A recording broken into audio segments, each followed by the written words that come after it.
Good morning, friends.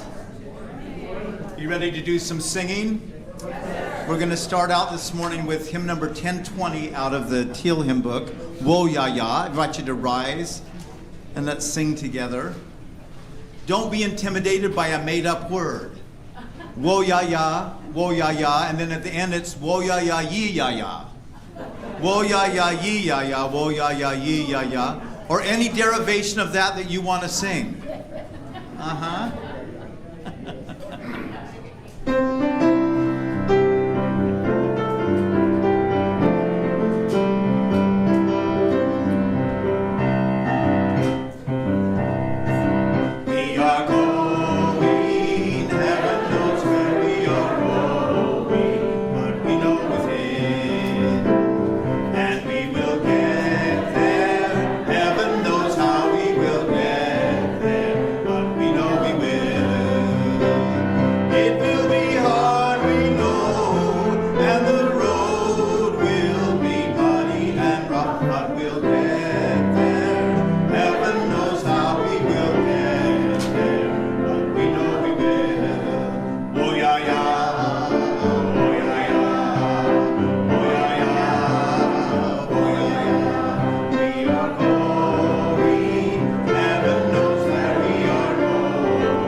Smiling, it's easy. Thank you.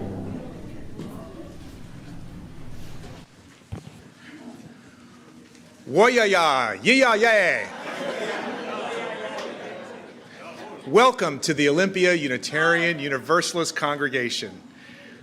Thank you for joining us today. We are so glad you are here. My name is Curtis Tanner. I'm a member of the worship arts team. I use he, him pronouns. I'm a taller, middle-aged white man with graying hair. Today I'm wearing a sky blue shirt and a dark blazer. Leading worship with me today is our minister, the Reverend Mary Gear, Troy Fisher, our music director, and Sarah Lewis, our director of community and faith development. Whoa, yeah, yeah. And Carbon, thank you. Particularly for those of you online, we give thanks to Carbon for helping us out. Our community envisions an interconnected world that is loving, just, and healthy. We commit to live out our mission to welcome and wonder, embrace and empower, bridge and become. We are a people of many genders, many racial identities, many economic levels, many sexual identities, and in all the ways that we are different, united as one people. We are a faith community that believes diversity is sacred and that we are enriched by the gifts each of us brings. We affirm that we are all growing and becoming and that we learn from each other. Thank you for your presence here, however you have arrived. We are so glad you are here. Here's a few things to know about our service today, with the hope that you will feel welcome. We are streaming live on Zoom and on YouTube, and this service is being recorded. On the screen here in the sanctuary, you will see the sometimes creative and mostly accurate subtitles. And for those with you on Zoom, you will also see subtitles. We are a multi-generational community that welcomes people of all ages in this sanctuary. Over here we have soft chairs and activities, and there's also nursery care and a storytime program for children in the classroom wing. Families, be wherever you are most comfortable. There are also some busy bags in a basket outside the sanctuary for anyone ages 5 and older. If your hands need to be busy during the service, please help yourself. We are grateful for the many hands that helped make worship happen this morning, visible and less visible. Thank you to all who contribute to our community in so many ways. After the service, everyone will have a chance to discuss reflection questions offered by Reverend Mary. For those of you online, we invite you to go into a breakout room for a virtual coffee chat. Please feel free to stay for coffee and fellowships here in the Commons. At 12:15 today, please join us back here in the sanctuary or back in the main Zoom room for a forum about our connection to the Unitarian Universalist Association. Reverend Nancy McKay Reid and Reverend Linda Hart will take us through the issues up for discussion at the UU's General Assembly next month and how we as a community can participate in those conversations. Are you somewhere between 18 and roughly 50? Want to get to know some UU peers over lunch? Our Generation XYZ group meets today at 12:15 in the classroom wing. Join them for food and fellowship.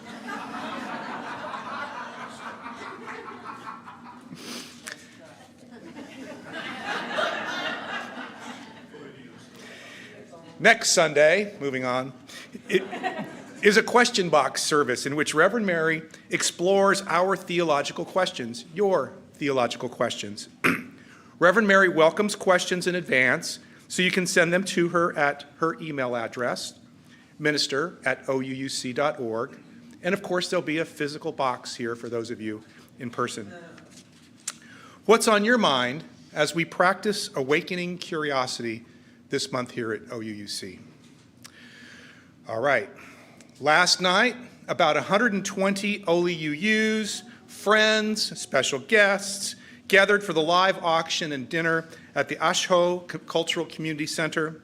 It was a lively, very lively evening, celebrating the efforts of so many generous donors, eager and persistent bidders.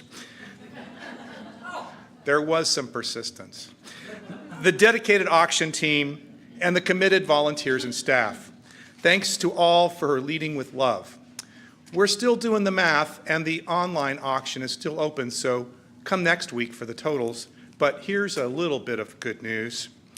So far for the Raise the Paddle items, the Support the Heart of OUUC, which includes some additional technology support and a commercial dishwasher to support Thursday dinners, and an AED to support our fellow congregants in the event of a cardiac arrest, we're at $16,500.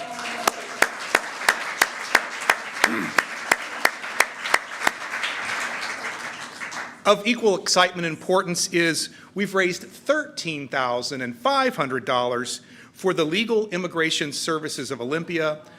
Yeah.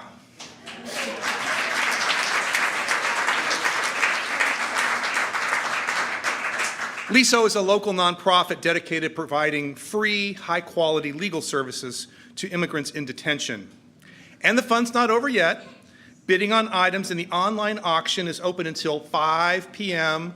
local time today. This includes the opportunity to support or add more support for your already generous bid to support the Raise the Paddle items that I mentioned. We encourage everyone to peruse the auction items and see what social, artistic, educational, or unique items is just right for you. There is something there for you. I especially encourage our new members and friends to attend a social event. Your dollars support OUUC, and your engagement may, probably, lead to stronger connections with others in our congregation. And this final tip for bidders. If you feel strongly, as some of us do, about securing an item, consider using the Buy It Now feature, entering a max bid amount, or setting your alarm for 4:30 this afternoon to check on your bids. Don't let the day slip away.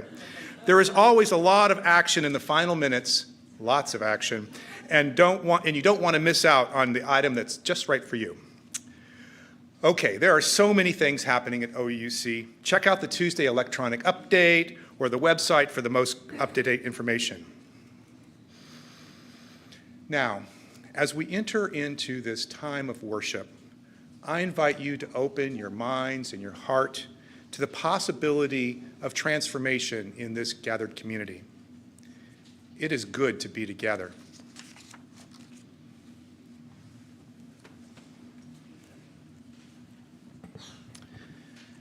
This morning, we join Unitarian Universalist congregations around the world in lighting a chalice, the symbol of our faith tradition, with these words from Alexis Engelbrecht.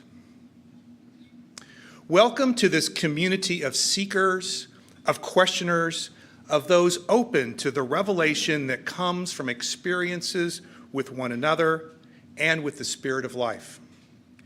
May we remember that while we have some answers, we do not have all of the answers. While we may know some things, we do not know everything.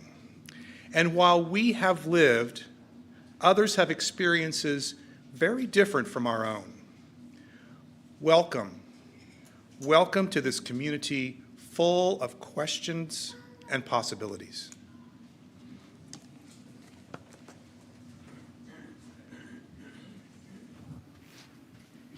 Good morning, everyone. I'm Reverend Mary, and I use she, her pronouns.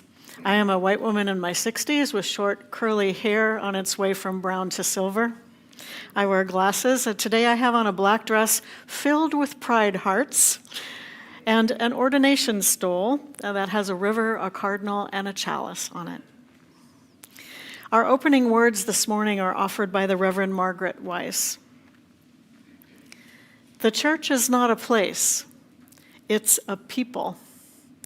The church is not only a steeple above the tree line, the streets, and cars. Rather, it is a people proclaiming to the world that we are here for the work of healing and of justice. The church is not walls built stone upon stone held together by mortar, but rather person linked with person, linked with person. All ages and genders and abilities, a community built on the foundation of reason, faith, and love. A church is not just a set of doors open on Sunday morning, but the commitment day after day and moment after moment of our hearts creaking open the doors of welcome to the possibility of new experience and radical welcome. The church is not simply a building, a steeple, a pew. The church is a gathering together of all the people and experiences and fear and love and hope in our resilient hearts. Gathering however we can to say to the world, welcome, come in, lay down your heartache and pick up hope and love. For the church is us, each and every one of us together, a beacon of hope to this world that so badly needs it. Come, let us worship together. And let's sing together again. I invite you to rise, and we're going to sing As We Carry This Flame Forward. The music is an old colonial American hymn that's recently had new lyrics put to it. I invite you to rise and let's sing together.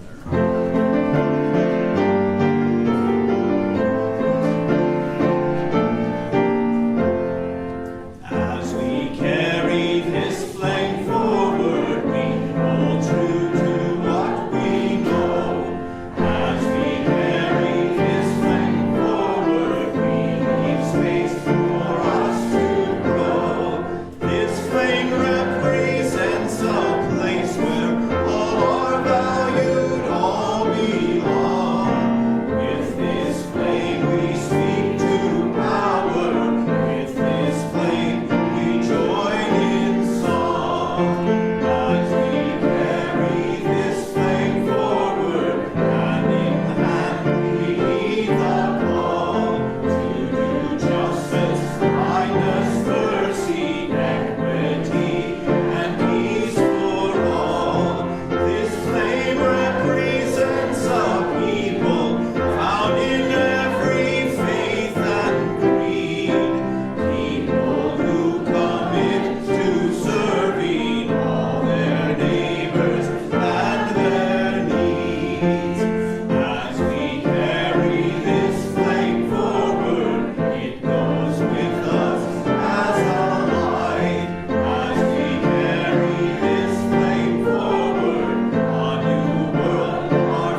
morning, all.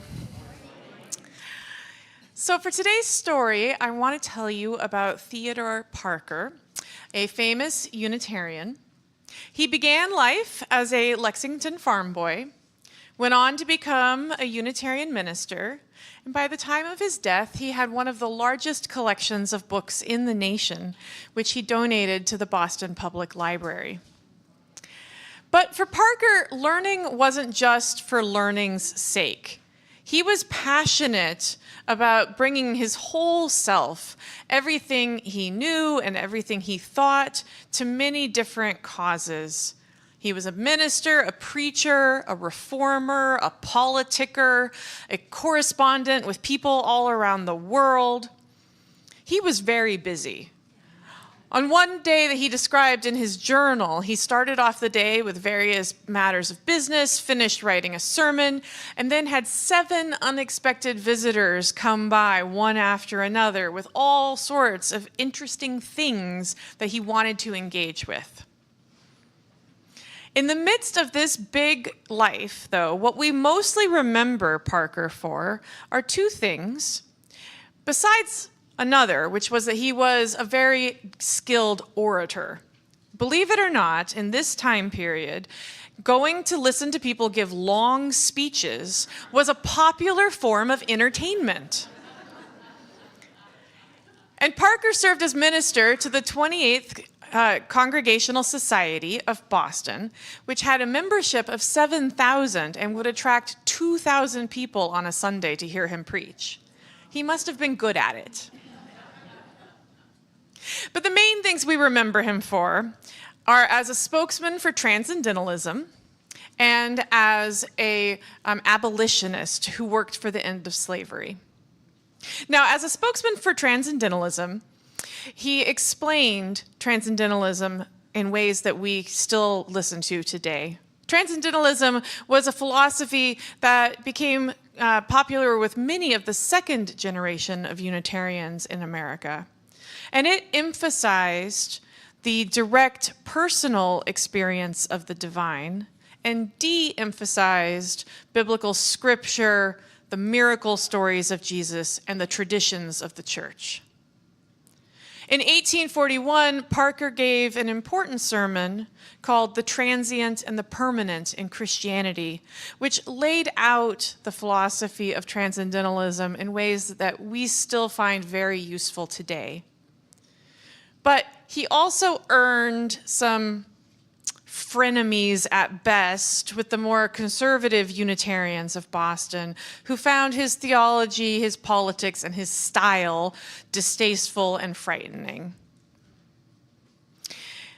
Parker's work for abolition, to fight against slavery, he was not the first Unitarian minister to speak up for the enslaved, but he was possibly the most fiery and the most willing to take radical actions and to point out the hypocrisy of those in the North who still benefited financially from slavery. An example of this that I wanted to read to you so you would see a bit of his style. This is a bit of a speech that he gave at the funeral of Daniel Webster to point out that Webster had given support to the Fugitive Slave Act. So this is what Parker said at the funeral. Slavery, the most hideous snake which southern regions breed, with 15 unequal feet came crawling north, fold on fold and ring on ring and coil on coil, the venomed monster came. Then avarice, the foulest worm which northern cities gender in their heat, went crawling south. With many a wriggling curl it wound long its way. At length they met, and twisting up in their obscene embrace, the twain became one monster. They were one poison. Northward and southward wormed the thing along its track, leaving the stain of its breath in the people's face, and its hissing against the Lord rings yet in many a speech. Then what a shrinking there was of great consciences and hearts and minds. Fiery, isn't he? Parker didn't just use words, though. In his fight for abolition, he put himself out in the world as well. He went with the fugitive slave Ellen Craft through the night to get her to safety. He was out in the streets protesting as others were captured and taken back south. He was part of an unsuccessful attempt to free the imprisoned Anthony Burns, for which he was charged with obstruction of justice. He was a passionate, radical believer in his conscience. And that didn't sit well with many of the Orthodox Unitarians. In fact, by the time of his deathbed, as he lay dying of consumption in 1859, the Alumni Association of Harvard refused to send a letter of condolence, as was the custom for alums like Parker. We remember him now today as a hero. We remember him for telling us that the long arc of history will bend toward justice. We remember him for explaining the teachings of transcendentalism, which have now become mainstream theology. We remember the story as though it were a clear, obvious progression. But in the midst of that time period, in the muddle of it all, it wasn't clear. There was controversy and there was disagreement, and people were muddling through. And in that way, Parker and his time period was just like us. Thus ends our story.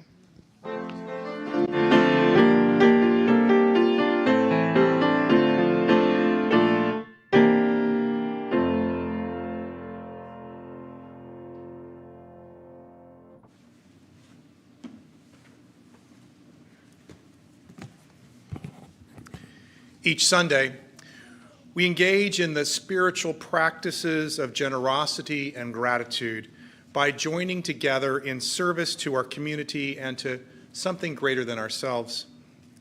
This is an opportunity to express our gratitude for the gifts that life has given us, for the network of relationships in which we live, and for the presence of this community.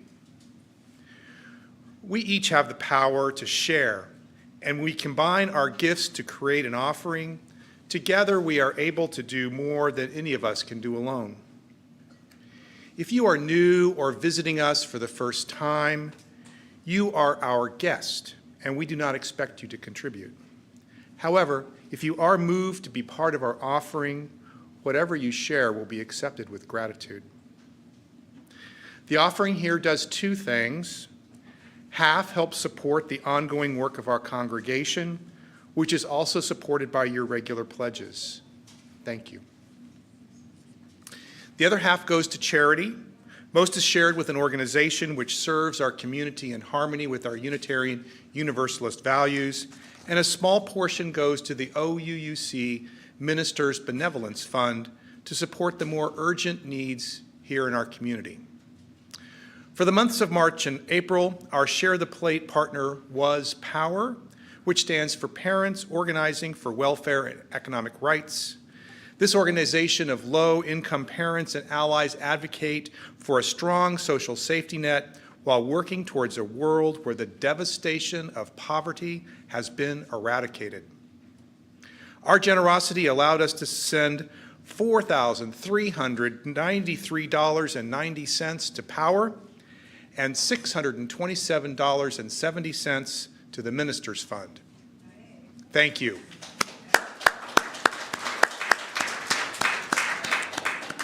Our Share the Plate organization for May and June is Enterprise for Equity. This is what they share about their work. Hello, UUC friends. Thank you so much for selecting us to be the recipient of your Share the Plate monthly offerings. For 25 years, Enterprise for Equity has supported people, especially those with low incomes and barriers, to start and grow businesses so they can generate an income through self-employment. We do this through training, mentoring, and microloans, and with support like yours, we're able to offer this at no cost. We often do this work in partnership with local tribes, other nonprofits like Michiantla, Grub, and ASHO, the Department of Veterans Affairs, the Division of Vocational Rehabilitation, so we reach people across the region. We do this because business ownership is a critical pathway into the workforce for many people. For those who need flexibility, who don't have access to traditional employment, those who live with disabilities, or just have something really unique to offer. A few years ago, Bob came to us after battling addiction, lacking confidence, and with a fragile hold on an idea to make an income through his own business. He had worked as an auto mechanic, but struggled to keep a job due to his PTSD. Through our programs, he gained tools, support, and a community that believed in him. Within 6 months, he launched his mobile auto mechanic business, and today his business and life are stable and thriving. And Bob's story isn't unique. 70% of our business planning program graduates are still in business 5 years later. This is well above the national average. And you've likely seen these businesses at our local farmers markets, arts walk, storefronts, and across the community. What starts as a fragile dream can become something much more. Many business owners go on to become employers, buy homes, build credit, and give back, while running businesses that care about people, planet, and prosperity. And that's what your support makes possible. It allows us to offer this work at no cost and to walk alongside people like Bob as they build something real and lasting. So truly, thank you.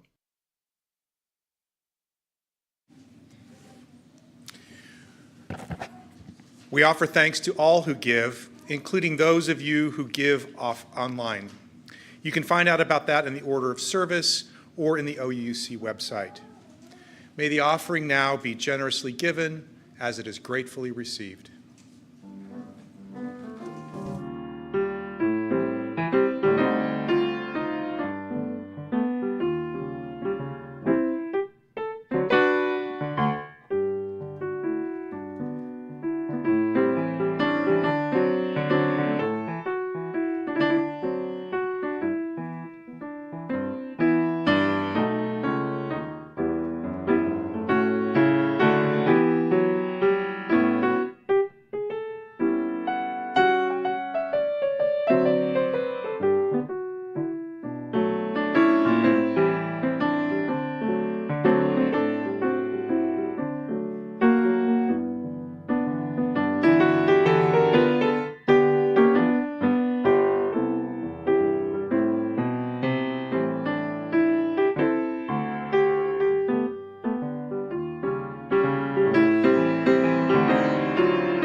Thank you so much for your generosity and all the ways that you share your gifts to support this community.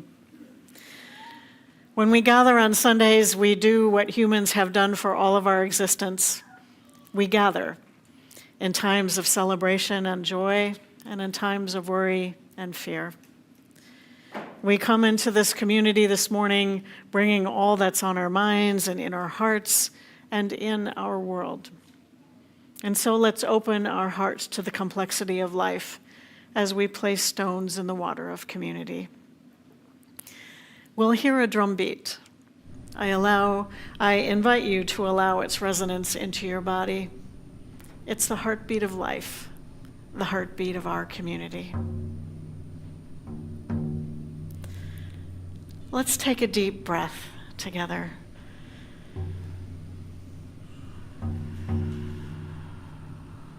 As you breathe in and out, feel the air enter and leave your body.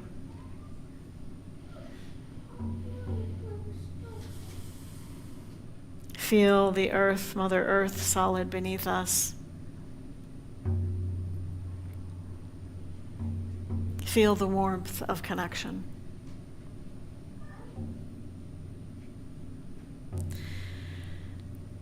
Today is the International Day Against Homophobia, Biphobia, and Transphobia. This day was created by an international coalition of human rights organizations focused on LGBTQ+ rights, and it will be marked around the world today. The date of May 17th was specifically chosen to commemorate the World Health Organization's decision in 1990 to declassify homosexuality as a mental disorder. Who is right? Today we stand in solidarity with our LGBTQ+ siblings to declare that every body is sacred, every body is welcome, and every body is worthy of love. And we offer our gratitude to Tim Ransom. For those in the sanctuary, you might have seen that there's pictures all along the back wall. For those online, the walls of the sanctuary are lined with pictures. This is a photo exhibit that Tim did of the congregation, the people of the congregation, more than a decade ago. And he found it recently moving and wanted to share it with us. And so we can recognize our ancestors, the past, as we are contemplating who we are now and who we might be in our future. Thank you, Tim, for sharing your good work with us. So let's open our circle wide now. For those of us joining on Zoom, I invite you to share from your heart by entering in the chat. Those of us in the sanctuary will be able to see your sharing on the screen. It's also shared with me and the pastoral care team. And for those on site today, I invite you to come forward if there's something you'd like to bring into the community. You may place a stone in the water as you hold your sharing in your heart. So let's hear the heartbeat of our community as we reach out our hearts in love and care to all who share today.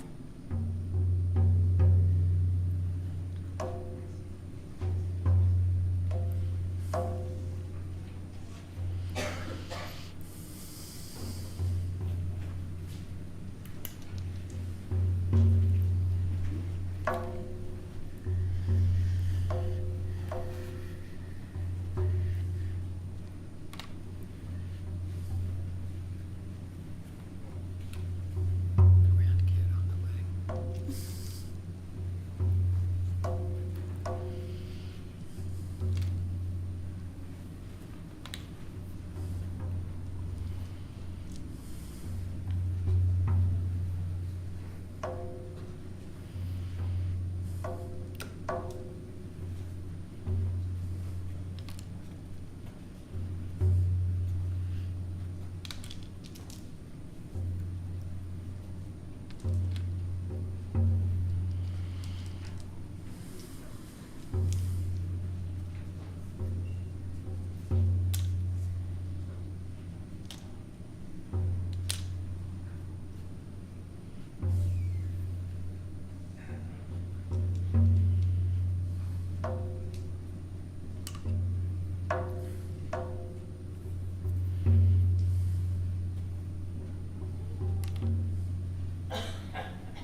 We'll place a stone in the water for all that has been shared online, shared from the heart. And one more stone placed in the water for all that we hold in our hearts and that remains unspoken this day.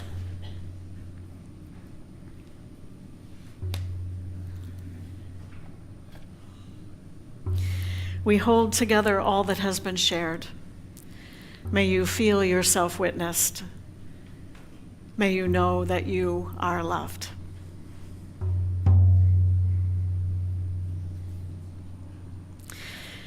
Let's take a moment to settle our minds and our bodies. I invite you to settle in wherever you are into a place that is comfortable and helps your body feel at ease. As the ancient philosopher Lao Tzu said, with our noisy minds in a noisy world, we don't always have the space to be still and wait for the mud to settle. So let's be in silence together now as we are held by each other in the powerful love of community.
I invite you to remain seated while we sing Spirit of Life, hymn number 123.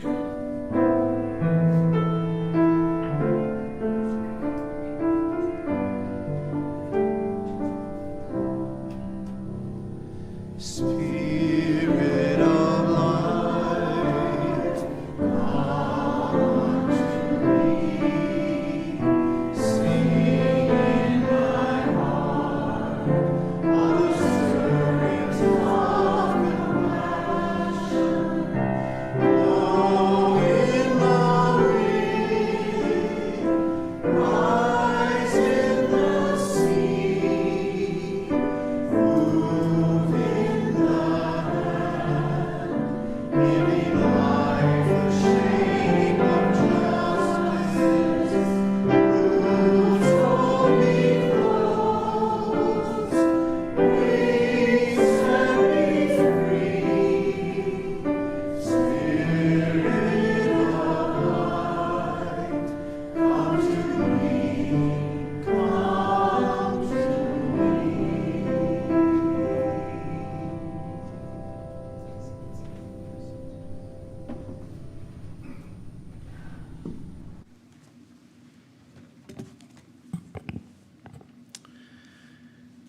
Today's first reading, and yeah, it's a good one, is an excerpt from the book Separation of Church and Hate by John Fugelsang, author and stand-up comedian. Many Americans can remember being raised in a Christianity that focused on love and forgiveness and service, the values of the biblical Jesus, who Christians are generally supposed to follow, above other parts of the Bible. And yet, millions of bewildered Americans have grown up to find this religion of peace and empathy has been hijacked by a right-wing movement that uses Jesus' name, waves him over their heads like a prop, and legislates against his actual teachings. And if there's one thing the Bible shows us, it's that an authoritarian government, aligned with some extreme conservative religious fundamentalists, literally killed Jesus.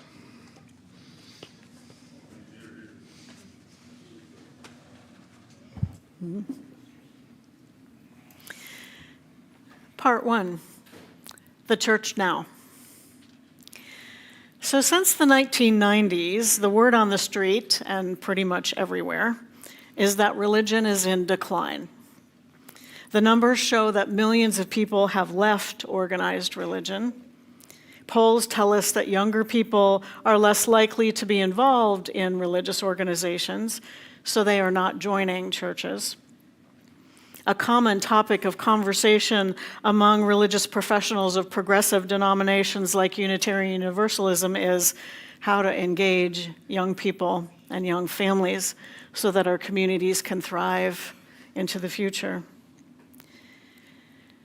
Dr. Jean Twenge is the author of the book Generations, The Real Differences Between Gen Z, Millennials, Gen X, Boomers, and Silents, and What They Mean for America's Future.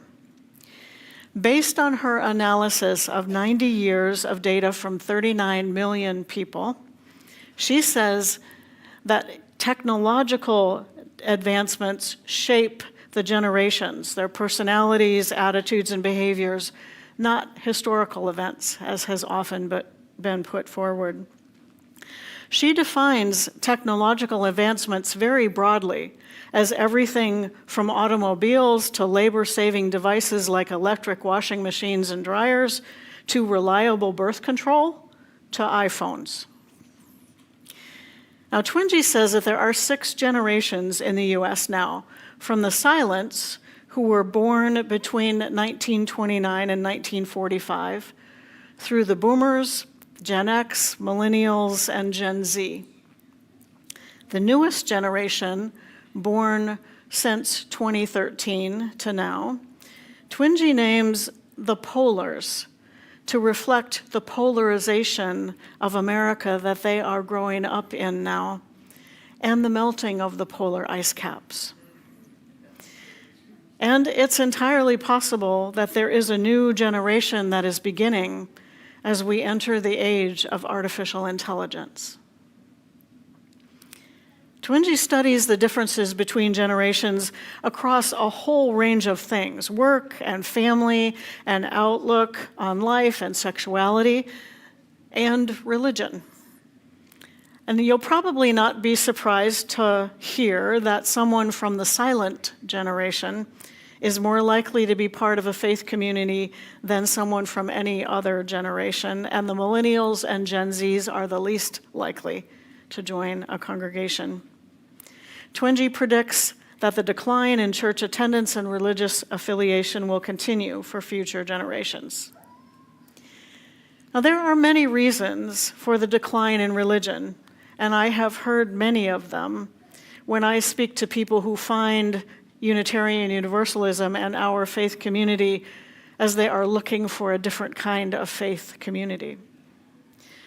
John Fugelsang, the author of our reading, names them as, quote, the cruelties and hypocrisies of organized authoritarian religion. The cruelties are things like not recognizing, let alone accepting and welcoming and including the diversity of humanity, leading to shaming and blaming anyone who does not fit a narrow and defined box. This is what we are seeing more of now, as that naming, that blaming and shaming is being normalized by our current government. And it's been around for a long time. This is the hate that is aimed at LGBTQ+ individuals. This is misogyny, our hatred of women, especially those of us who refuse to fit into roles that are prescribed by others. It is blaming poverty on those who are poor, rather than on unjust economic systems. And it is tribalism that excludes and demonizes the other. Now, hypocrisy is using religion for the opposite of what religion actually stands for. In his book, Fugelsang describes how the religious right has misused biblical text to do exactly what Jesus was working against. Jesus, whose central message was love and inclusion, is being used to promote hate and exclusion. And then there is the corruption and abuse of power. Many religions have had scandals that include sexual abuse and financial exploitation. Unitarian Universalism has not been immune from that evil. The sacred trust of religious professionals is that we are with people when they are the most vulnerable. And sometimes that trust is abused. And when that betrayal is denied and covered up by a religious institution or denomination, that betrayal is even more compounded. Now, Fugelsang asserts that the cause of most global conflict, oppression of women, suppression of science, persecution of gay people, and abuse of power is not religion. The cause is the extreme fundamentalist wings of the world's religions that drive conflict and oppression. He notes that many progressive, moderate, even conservative religious people are getting along with each other just fine right now, just living their life and hoping to leave a better world for their children. Now, fundamentalism is characterized by several things. One is the belief that the sacred text, whatever that might be, is the literal word of God, or the prophet, or the teacher, that has been written without error. It's the belief that their religion is the only spiritual truth and path. Fundamentalism is the belief that secularism, globalization, and progressive ideas that constitute modernism are corrupting influences that are to be fought against. And that returning to fundamental laws, practices, and doctrines from the past is the key to a good spiritual life into the future. Now, fundamentalism is possible in any religion, and we are seeing the rise of fundamentalism in all religions, all across the globe right now. No religion is inherently violent or peaceful. Religion can inspire acts of violence and hatred, and also inspire acts of love and peacemaking. For example, many of us in the West see Buddhism as a peaceful religion with a meditative practice. And yet for decades, the majority Buddhist population in Myanmar has systematically displaced and destroyed the Rohingya, a minority Muslim group in that country. Fugelsang writes, "Human hate has been around a lot longer than religion. It's natural, and at times we fall prey to it. But religion didn't create hate. Hate can find voice in religion."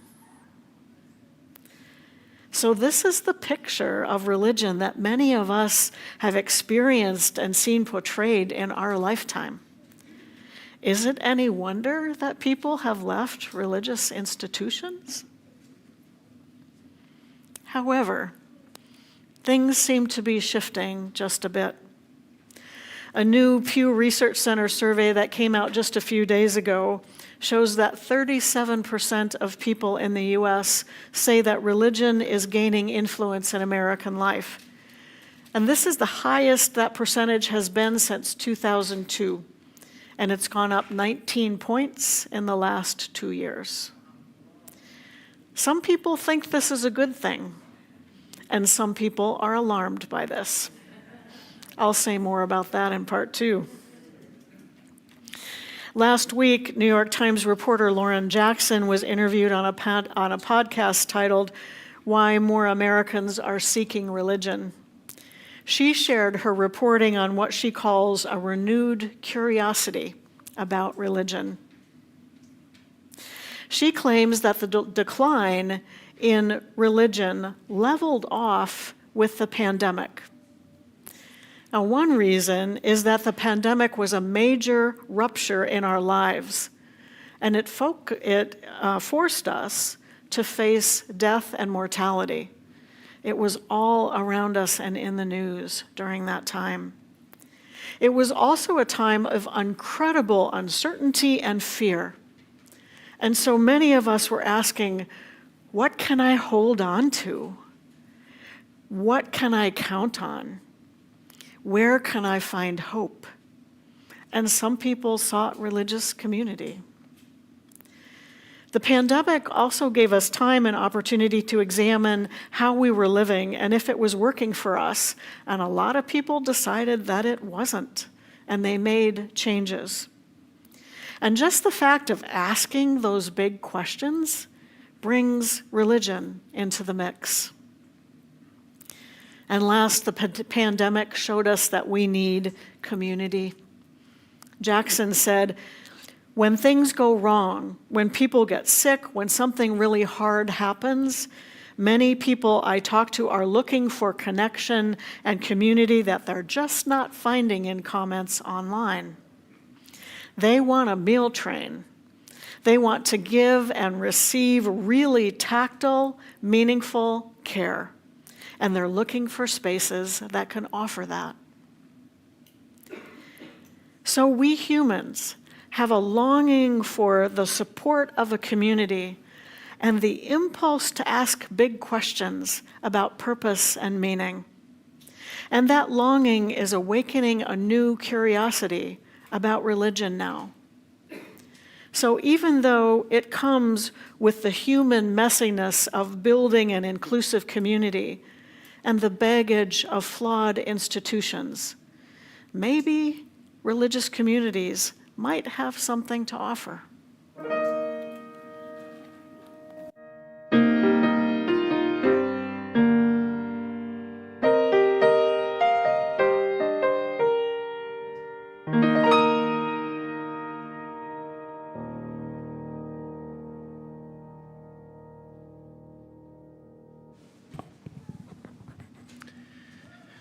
Our second reading is from the blog Religion Reimagined by the author and podcast professor Liz Buchar from her December 25th post, Gen Z is deeply religious, the polls just can't see it.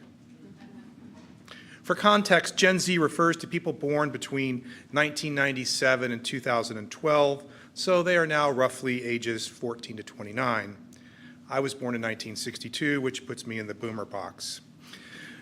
Buchar writes, standard religious surveys ask things like, do you identify with a religion? Do you attend religious services weekly? Is religion important in your daily life? But here's what Gen Z hears in those questions. Are you part of an institution you do not trust? Do you go to church like boomers? Do you align with the political and anti-LGBTQ associations of religion? They say no. And pollsters conclude religious decline continues. But in my classroom at Northwestern University, something else happens. I ask my Gen Z students, are you religious? They say, no. Then I ask, who has a serious mindfulness practice? Who thinks their yoga is more than Pilates? Who's interested in psychedelics beyond just recreation? Who goes to sound baths? Who uses tarot, astrology, or manifestation as a meaning-making system? Who prays? Who believes in a higher power? Hands go up across the room. That looks like religion. To me, I say. Oh no, they reply. That's just spirituality. This is the measurement problem. Gen Z has been brought into a taxonomy that breaks traditional survey categories. Religion, in their minds, is equated with institutions, power abuse, anti-LGBT teachings, their parents' thing, politics, rules, judgment. Spirituality, in contrast, is practices, meaning, authenticity, personal curation, hope.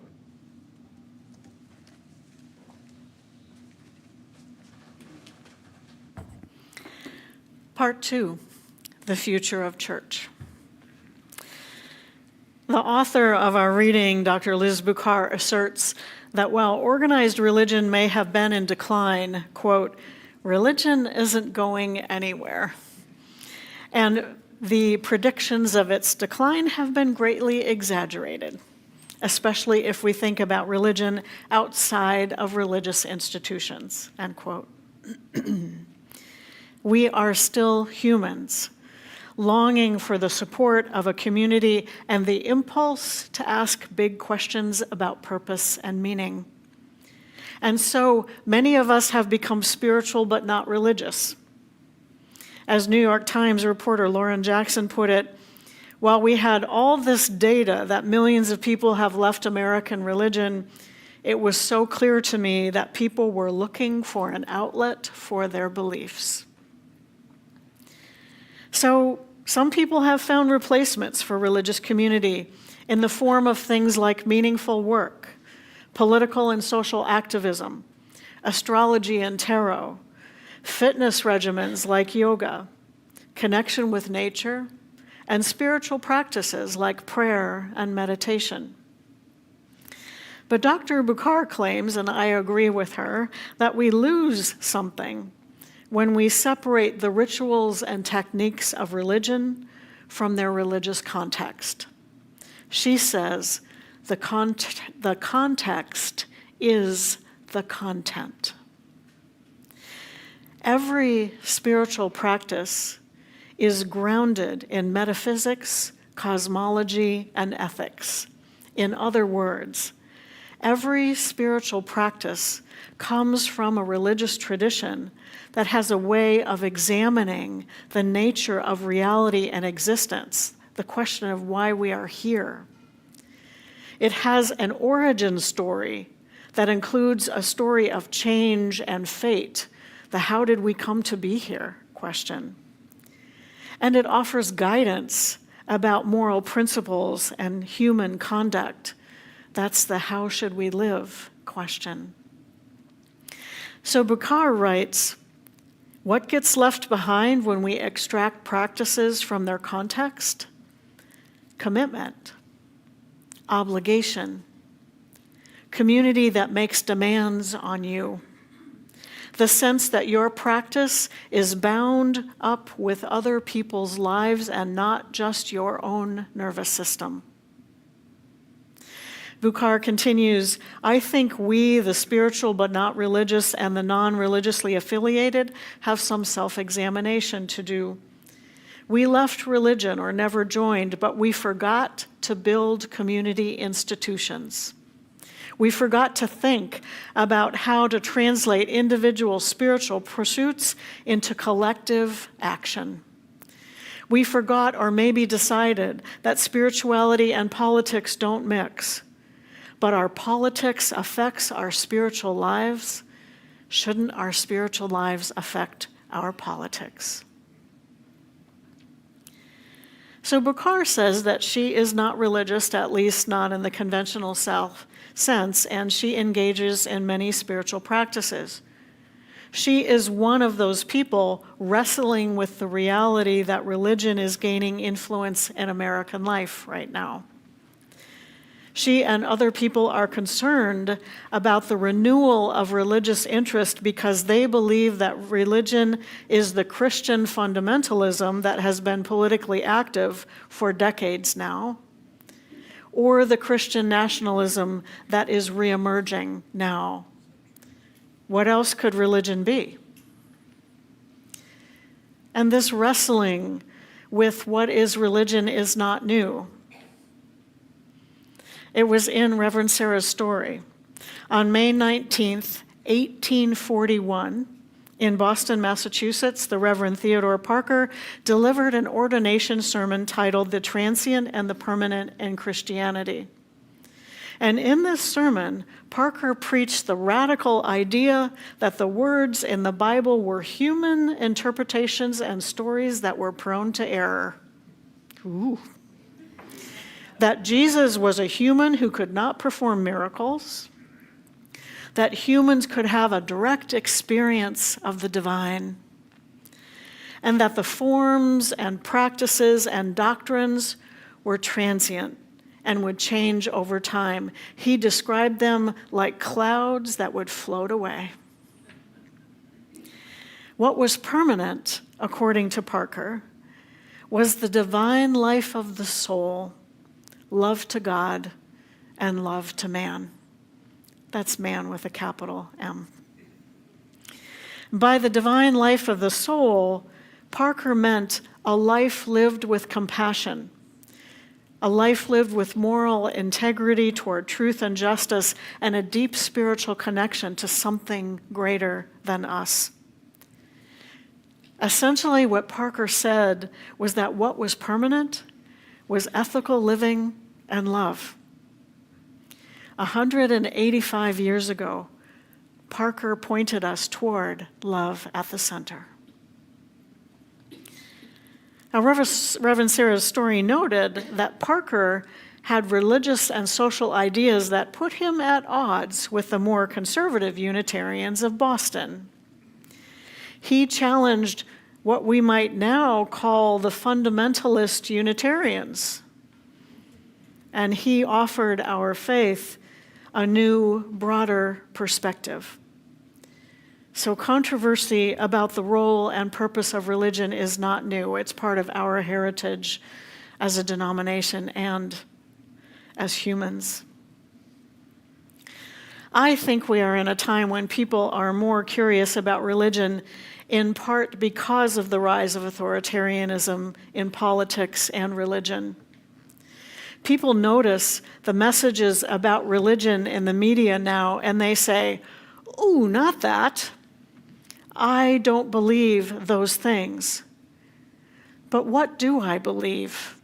And how can I practice what I believe? Where can I find a community that is asking those questions?"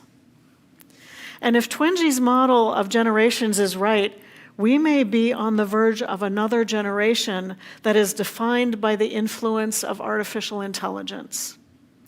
And that raises all kinds of questions, like what does it mean to be human? What is the interface between humanity and machines, and how do we use technology ethically? And what about the use of limited resources like energy and land and water to house and feed and cool the data centers that will be needed for AI? Those are big questions, and some of the essential questions of life. And those questions, asking those questions, is even more necessary and urgent now. Faith communities can help us wrestle with these questions, as well as the ones that will arise that we can't even imagine yet. We need Parker's permanent characteristics of religion, the grounding of ethical living and love, in order to face these questions.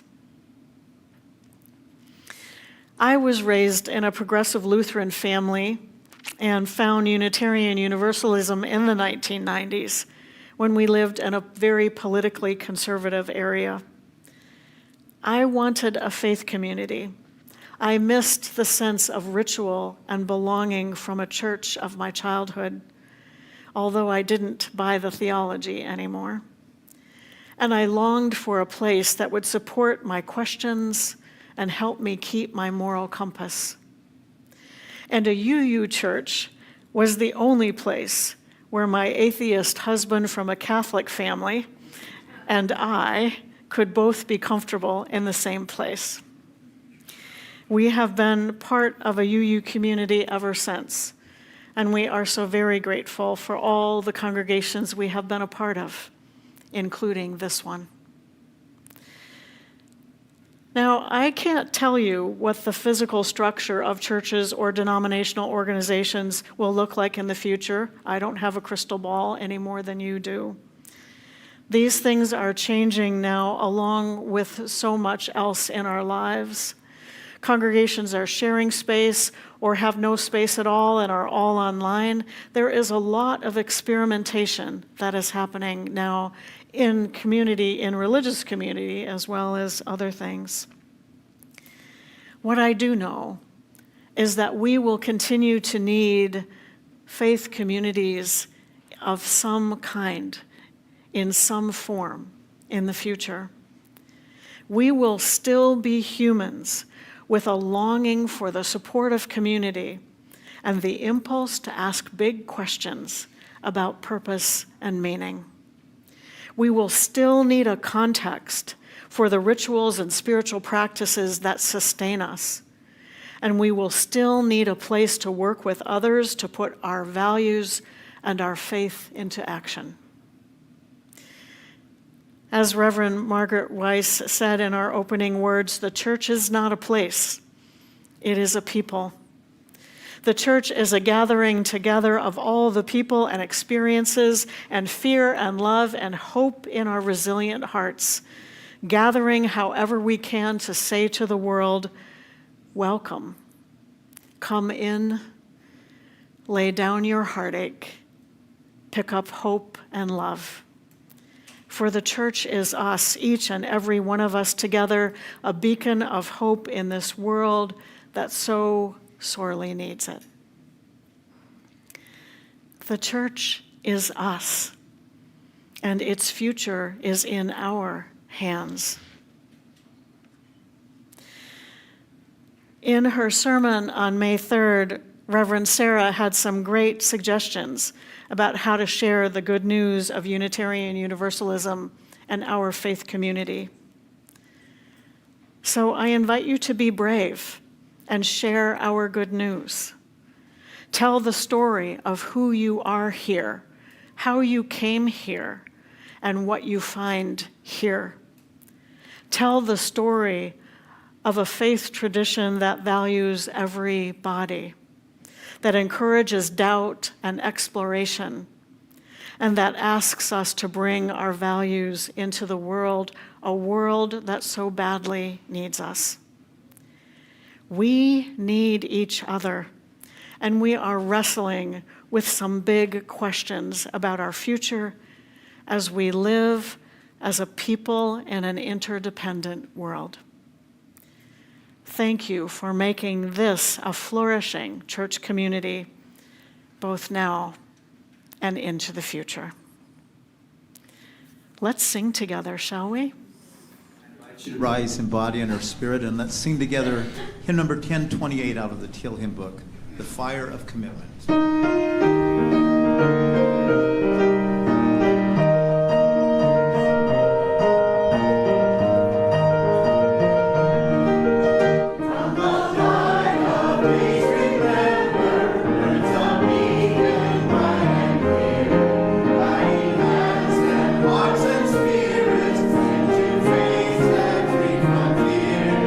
When the fire of commitment our minds and souls ablaze.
we extinguish our chalice with the words of the Reverend Eric Walker Wickstrom.